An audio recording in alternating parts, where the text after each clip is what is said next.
Madam cinema ನೋಡಿದ್ರಲ್ಲ, ಏನು ಇಷ್ಟ ಆಯ್ತು ಸಿನಿಮಾದಲ್ಲಿ ನಿಮಗೆ? ಸಿನಿಮಾ ವಾಸ್ ಆ್ಯಕ್ಚುಲಿ ಬ್ಯೂಟಿಫುಲ್ ಆಗಿತ್ತು ನನಗಂತೂ.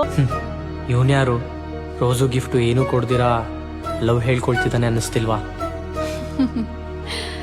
ಮನ್ಸಲ್ಲಿರೋದನ್ನ ಹೇಳ್ಕೊಳಕ್ಕೆ ಆಚರಣೆ ವಾಡಿಕೆಗಳ ಅವಶ್ಯಕತೆ ಇಲ್ಲ ರಾಮ್, ಒಳ್ಳೆ ಮನ್ಸಿರ್ಬೇಕು.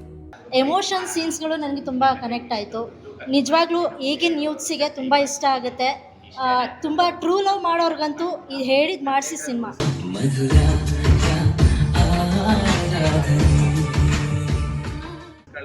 ಹೆಸ್ರಿಗೆ ತಕ್ಕಾಗಿದೆ ಈ ಸಿನಿಮಾ.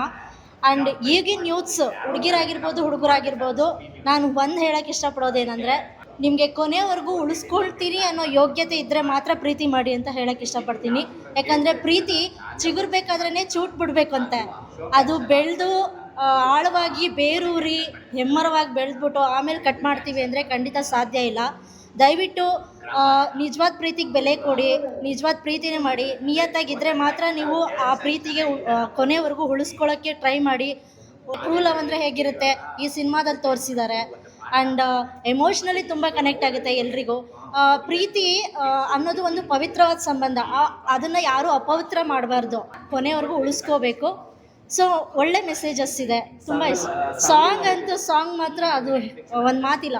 ಆ ಮಧುರ ಪ್ರೇಮ ಇದೆಯಲ್ಲ, ಮಧುರ ಆರಾಧನೆ, ಅದಂತೂ ತುಂಬ ಮಧುರವಾಗಿದೆ, ಕೇಳೋಕ್ಕೆ ಒಂಥರ ಖುಷಿ ಕೊಡುತ್ತೆ. ಆಮೇಲೆ ಕನ್ನಡ ಸಿನಿಮಾ ಮುಂದೆ ಬರಲಿ, ಹೀಗೆ ಹೊಸಬ್ರು ಸಿನಿಮಾ ಬೆಳೀಲಿ ಅಂತ ಹೇಳೋಕ್ಕೆ ಇಷ್ಟಪಡ್ತೀನಿ. ಹಾಗೆ ಚಿತ್ರತಂಡಕ್ಕೆ all the best, good luck.